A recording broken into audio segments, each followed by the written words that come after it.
I'll give you fair warning, I've been feeling very emotional today.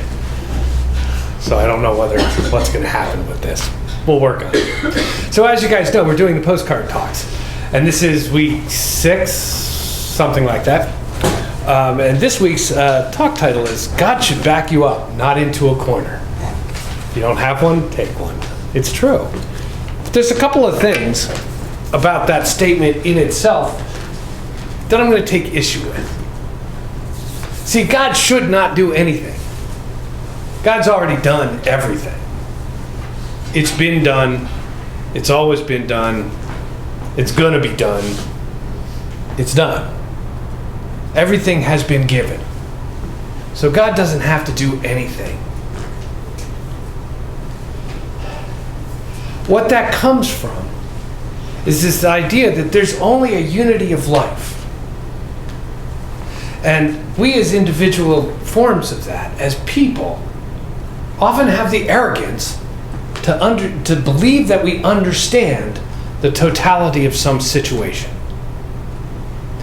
And I say that from personal experience. Quite often, I get this idea that I know exactly what's going on in any given situation.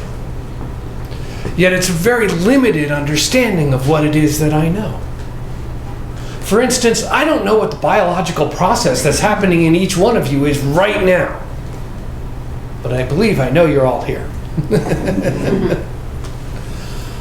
And it's those kind of questions that enter my mind when I start thinking about God should do anything. See, there's this infinite intelligence, this divine source that has brought all of this into being, and it's all happening right in this moment. And the limited portion of it that I'm using is not large enough to actually understand everything that's going on. And that's the divine mystery. But in New Thought, what we're trying to get at with this saying of God should back you up and not into a corner is that throughout human history, we have had a tendency in the human understanding and expression of this idea of divine spirit to put limited thinking on an unlimited source. And I'm kind of changing this on the fly because the reading already did my talk and the song already did the counterpoint to that talk. But what we have is this old idea of this mythical, personalized, individualized deity. That old idea of there's a possibility that I need to petition something outside of myself for a yes, a no, or a maybe to whatever I desire. And that's getting backed into a corner. Have you ever been in a state of hopeless despair? At whatever level you're at. I mean, that could be easier for some people than others. Sometimes it's just the thought of some uncomfortable thing that you have to do, or you feel that you have to do, that leaves you feeling helpless and hopeless and disconnected and unsupported. And when we get into that state, that is because we have forgotten that we are individualizations of an infinite source and power. What we call that creative field of love that is always present in us and as us. You see, when we came into this experience of human life, we started to learn things. We started to learn about what should and shouldn't be.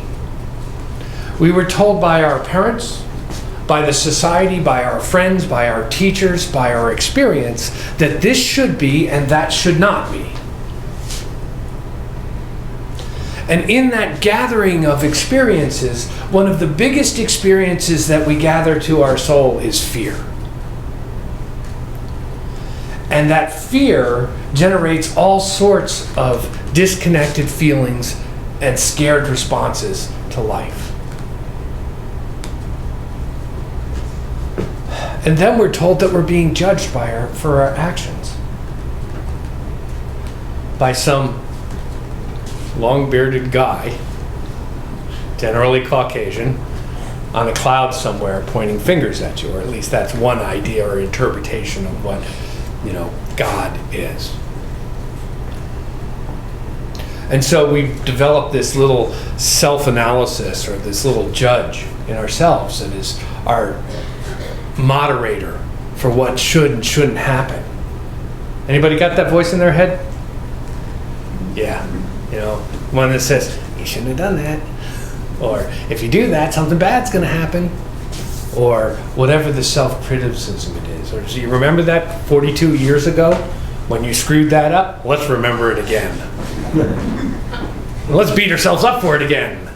And let's feel guilty and shameful and remorseful for that activity that happened so long ago that all you remember of it is the pain that happened from it. And you get to relive it again. So those are the things that back us into the corner, and we attribute that to this spirit that we call love, to this universal presence which is defining our lives and making us miserable. So the good news, and this is from my point of view, you can check it if you'd like, I don't believe any of that. That's part of the belief system that says that I don't have the power. What I believe is that we have a spiritual presence that works by immutable laws that we can use. In the same way that we use physical laws, that if you use them improperly, they're going to bite you. Right? If you don't understand electricity and you stick a fork into a socket, you're going to experience the effects of that cause. Without a doubt. And it is not going to be pleasant. I know. I've been thrown feet by an electrical shock. I was playing with an oscilloscope when I was 9, and I stuck something in the wrong probe slot, and it literally threw me across the room, because that's a machine that generates a lot of electricity. But it makes a really neat pattern. Especially when your eyes are buzzing from a major electrical shock. Fun stuff. Of course, I completely lost myself in that. Immutable laws. Yes, we were talking about laws of spirit. So we can understand the laws of spirit by testing how they work. And we've already been testing how they work. We've been testing them with our old ideas. We've been testing them with our judgmental ideas of how we should behave, about being stuck in where we are, about being hopeless, helpless, and in despair. We've been testing it with those, and some we've been testing with joy and love and peace. And sometimes we get mixed results, right? Everybody here absolutely, perfectly peaceful? On the Schuylkill? Yeah. I mean, we all have some things to work on to get us to a place where we're actually experiencing the good that's already present, the part that God already did. It's here, and it's present for us to use. I'm going to keep going back to this idea of fear a little bit, because fear is what generates most of the bad stuff that goes on in life, or what we choose to call as bad. Right? Fearful responses get entire nations throwing things at each other. Right? They're going to take what I have. So maybe I ought to take what they have first. This happens a lot. And we do this in our personal lives too. When we get into a, quote, confrontational situation. Our fear generates an emotional response that gets us into fight or flight, and the adrenaline starts pumping, and all of a sudden you are running right back at somebody with the same energy they came at you with. Yet we can do this differently. We can choose to be love in that situation and let go of the energy for a moment and have a new idea. And this is where this idea of God backing you up comes in. See, we say it here all the time. God's only got one response. Yes. Thank you. Usually doesn't pause that long. And so for whatever we're thinking, whatever cause we're putting into life with our thoughts, God's already backing you up by saying yes. It's already saying yes. Think about what you're thinking about right now. God's saying yes. God's backing you up with the intention that you're planning into it right now to bring that into being. So it behooves us, as we're going through our lives, to work on releasing the fear that is generating the thoughts that are creating unpleasant experiences. So, has anybody ever had the experience when you wake up in the morning and you're just feeling delightful? Yeah. Everybody's had that once in a while. I would like to have it more often. To wake up and just be grateful to be alive, to be breathing, to look out the window and say, wow, what a beautiful day. That'll happen in about a month. When it gets a little warmer and the birds are chirping, at least for me. So we know how that happens. And then you go about your day and the day seems kind of bright. Ever had that experience? You go through your whole day and it's just like, wow, that was a really great day. And you go to bed and you wake up the next morning and you are just in a miserable mood the next morning for whatever reason. You were dreaming bad, you tossed and turned all night, the cat woke you up, the horn and the person coming in at 3 o'clock in the morning woke you up, you didn't sleep, whatever reason. You got up worried about your work, or the situation you have to deal with, whatever it was. You get up and you're in a really bad mood. So what happens? Every experience you go through in this day generates and enhances that same experience. Ever had that one? Yes. Where it just goes from bad to worse. To the time you get to the end of the day, you're saying, thank God this day is over. Please let tomorrow be better. That's because we are the generator of our experience. We're not responsible for everything that's happening out there, but we are responsible for how we're experiencing what is happening to us. And we have the power to change that in any given moment. We can stop what's going on. But it requires that we change our thinking. Because the universe only has one answer, which is? Yes. Yeah. So if we're going to continue to sit there and say, that person's really ticking me off, and that guy on the street just, whatever. The universe is going to say yes and give us more of that. But we can stop, take a breath, take a moment to remember that the love that we choose to we would like to experience in life is our choice to choose right now, in every moment. And I'm certainly not perfect at this. I let my emotions run away with me, and I let my attitudes and prejudgments run away with me on occasion.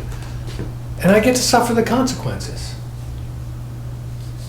See, this is the way it works. The old idea is that of hell and damnation and judgment from some exterior source is the one that we really need to start changing.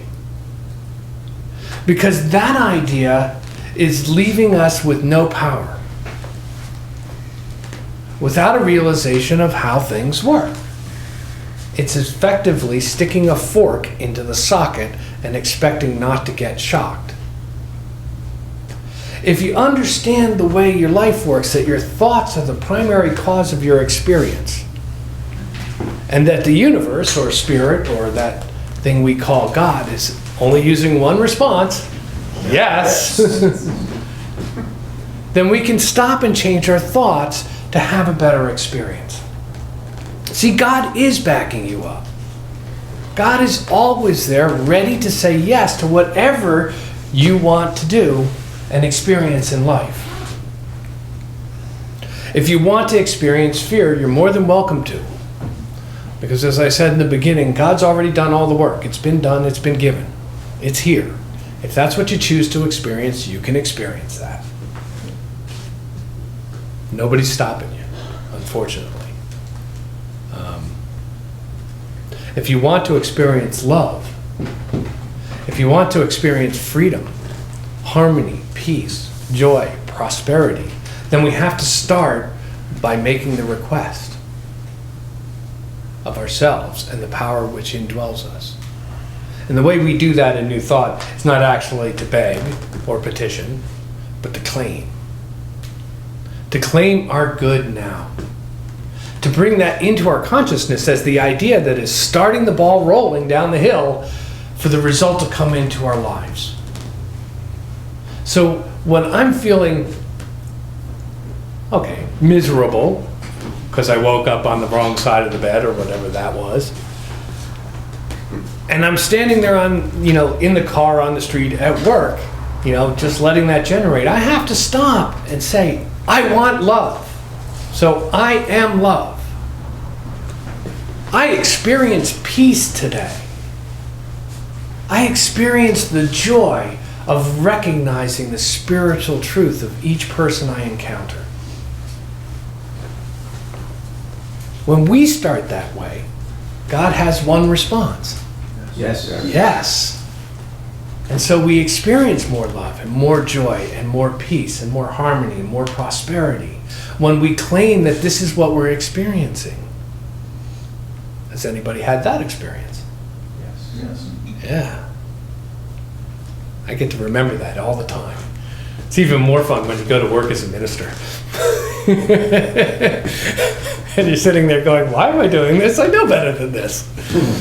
Let me stop for a moment and pray. I'll be right back. I actually find myself in the restroom at least 3 times a day, remembering that I'm a minister and that this too can change.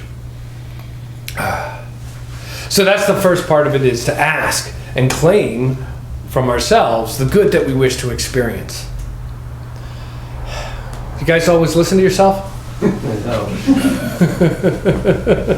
Yeah, I know. I do that too. It's like, I claim this! Well, sort of claim it. I claim it at a distance. You ever do that one? I claim this for myself now.